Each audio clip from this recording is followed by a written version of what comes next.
Bonjour à tous, je m'appelle Sarah. Voici ma sœur Leila. Elle a 4 ans de moins que moi. Malheureusement, ma famille l'aime plus que moi. Je ne suis même pas sûre qu'ils m'aiment tout court. En fait, j'ai toujours été consciente que mes parents sont plus gentils et plus compréhensifs envers Leila. Ça ne m'avait jamais dérangée, car je pensais que c'était normal qu'ils la traitaient ainsi, puisqu'elle est plus jeune que moi.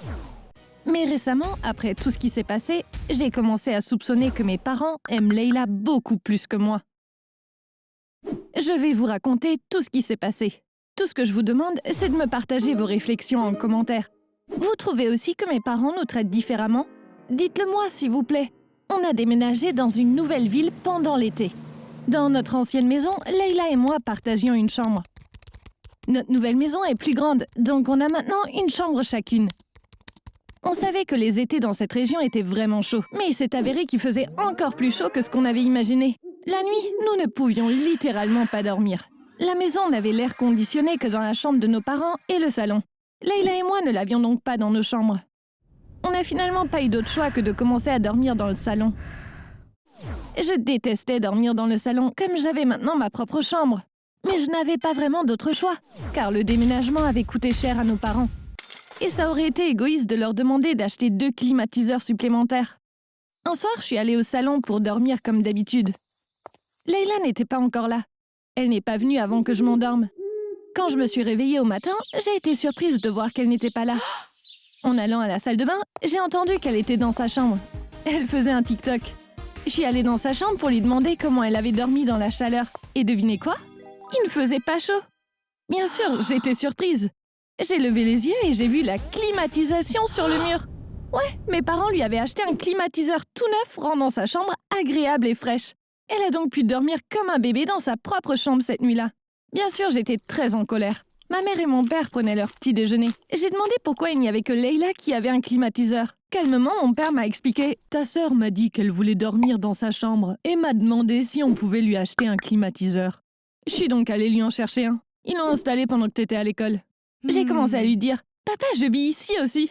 Tu sais que moi non plus, j'ai pas envie de dormir dans le salon. » Ma mère m'a rapidement dit « Sarah, on t'en aurait acheté un si tu l'avais demandé. » J'ai dit « Allons en chercher un alors ?» Et mon père a répondu « Ça sera difficile pour nous de l'acheter ce mois-ci, mais on en reparlera le mois prochain. » J'avais vraiment pas envie de me disputer avec eux à ce sujet, mais il était évident qu'ils faisaient du favoritisme et qu'ils essayaient juste de le cacher. Comme je l'ai dit au début, ils ont toujours été plus gentils avec Leila, mais ce qu'ils ont fait cette fois-ci est allé bien au-delà. Après l'incident du climatiseur, j'ai commencé à voir les choses autrement et j'ai remarqué plus de choses comme ça venant de mes parents. C'est alors que j'ai commencé à réaliser que ma famille aime Leila plus que moi. Je vais vous donner un autre exemple. Depuis l'école primaire, je dois faire des tâches ménagères tous les jours. Je fais la lessive, je sors les poubelles. Quand ma mère me dit qu'elle va rentrer tard du travail, je cuisine. Mais je n'ai jamais vu Leila faire plus que ramener un verre vide de sa chambre à la cuisine. Ma mère fait son lit, je repasse ses vêtements. Une fois, quand ma mère m'a dit « Passe l'aspirateur dans le salon », je lui ai dit « Je dois réviser pour mon devoir de maths de demain. Leila peut pas le faire ?» Ma mère m'a dit « Bien sûr que non. » Alors j'ai dit « Pourquoi pas ?» Vous savez ce qu'elle m'a dit? Parce que c'est à toi de le faire. C'est quoi cette réponse? Et sans rien dire d'autre, je l'ai fait comme une idiote. L'anniversaire de Leila est le mois prochain.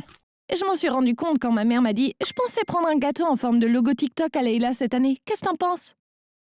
Pour les anniversaires de Leila, on prend toujours un gâteau en forme de ce qu'elle aime à ce moment-là. L'année dernière, elle a reçu un gâteau qui ressemblait à un personnage de Roblox. Mais pour mes anniversaires, ma mère ne fait que des gâteaux ordinaires. Selon ma mère, c'est une tradition familiale.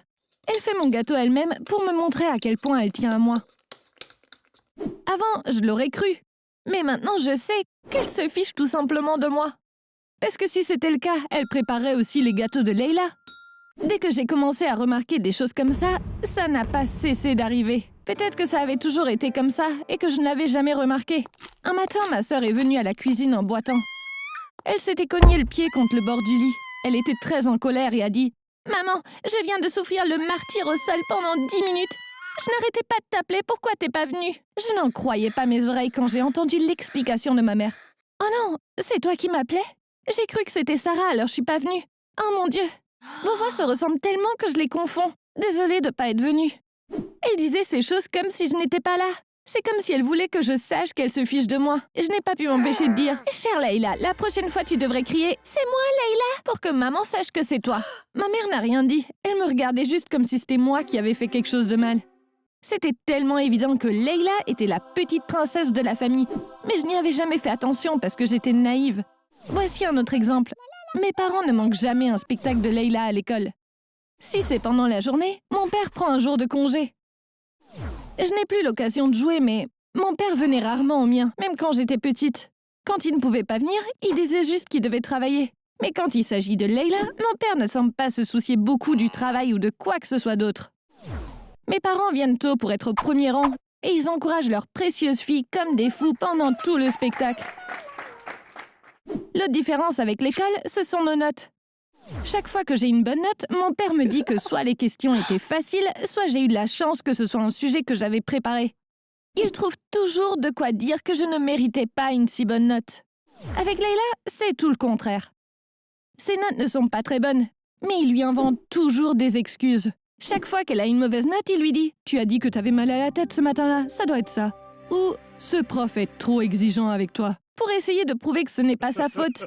Ce genre de choses n'arrêtait pas d'arriver, et ça m'a vraiment rendue triste. Je prêtais attention à des choses dont je ne me serais normalement pas souciée. Il fallait que je règle ce problème. J'ai trouvé un site web qui proposait une thérapie en ligne, et je me suis inscrite. Ce n'était pas trop cher. J'ai économisé mon argent de poche quelque temps, et j'ai eu un rendez-vous avec une thérapeute du site. On a fait un appel vidéo qui a duré 1 heure. Je lui ai raconté tout ce que j'avais vécu. À la fin de la séance, elle m'a dit « Sarah, tu ne peux pas résoudre ce problème toute seule. Ni moi ni un autre thérapeute ne pouvons t'aider. Tu dois faire face à tes parents et leur dire tout ce que tu viens de me dire. S'ils vous aiment toutes les deux également, ce qui est le cas à mon avis, ils devront vraiment t'en convaincre. Ou bien tu pourrais avoir raison et ils pourraient favoriser ta sœur sans s'en rendre compte. Si c'est le cas, ce sont encore une fois tes parents qui doivent faire des efforts pour que tu n'aies pas l'impression qu'ils ne t'aiment pas. Ne perds donc pas ton temps avec des thérapeutes. La seule façon de résoudre ce problème, c'est avec ta famille. » Ce qu'elle disait était très sensé. J'ai décidé de parler à mes parents dès que j'en ai eu l'occasion. Dimanche dernier, Leïla était chez une amie, donc c'était un bon moment. J'ai dit à mes parents « J'ai besoin de vous parler de quelque chose d'important. » Évidemment, ils étaient très curieux. Je crois que j'ai parlé sans arrêt pendant 1h30. Ils ne m'ont même pas interrompu une seule fois, ils m'ont juste écouté. Je n'ai pas pu m'empêcher de pleurer à plusieurs reprises. En fait, même le fait de leur parler de tout m'a fait du bien. Mais malheureusement, leur réaction n'a pas arrangé les choses. Au début, ils m'ont dit « On ne fait pas du tout de favoritisme et on vous aime toutes les deux beaucoup. » Ce n'était pas le problème. Mais ce que ma mère a dit ensuite m'a vraiment fait mal. Vos personnalités sont si différentes. C'est peut-être pour ça qu'on vous traite différemment, toi et Leïla. Leïla est un peu comme un chat. Elle ne fait attention à nous que lorsque nous faisons attention à elle. Elle est naturellement encline à rester loin de nous. C'est pour ça qu'on doit être très gentil avec elle tout le temps. Ta personnalité est tout le contraire. Je suis devenue rouge de rage quand j'ai entendu cette dernière phrase. Je savais ce qu'elle disait, mais j'ai fait semblant de ne pas comprendre. J'ai demandé « Comment ça, tout le contraire ?» Ma mère ne pouvait pas le dire clairement. « Le contraire d'un chat », a-t-elle dit. Je pense qu'elle regrettait l'exemple qu'elle avait donné. Je ne pouvais pas me retenir. « Donc tu veux dire comme un chien ?» Leïla a la personnalité d'un chat et je suis comme un chien. Peu importe la façon dont vous traitez le chien, il revient toujours et vous lèche. C'est ça, c'est ce que vous pensez vraiment de moi. Et je demandais. Ma mère a secoué la tête. Je suppose que je me suis mal exprimée. Je voulais juste dire que vous avez des caractères très différents, a-t-elle dit, en essayant de se défendre. Je pense que ce que ma mère a dit prouve clairement qu'ils nous traitent très différemment. En voyant que j'étais bouleversée, ils ont essayé de me consoler. Mon père m'a dit « Toi et ta sœur êtes si précieuses. Il n'y a vraiment pas de quoi s'inquiéter comme ça. » Mais j'avais déjà eu ma réponse. Il voulait continuer à en parler, mais je ne pouvais pas le supporter. Alors, vous êtes d'accord que mes parents ne nous traitent pas de la même façon? J'ai toujours encore l'impression qu'ils aiment Leïla plus qu'ils ne m'aiment moi. En plus de ça, l'analogie du chat et du chien de ma mère sur nos personnalités était vraiment bizarre. Vous pouvez me dire ce que vous en pensez dans les commentaires, s'il vous plaît? Je vous promets que je les lirai tous. À bientôt!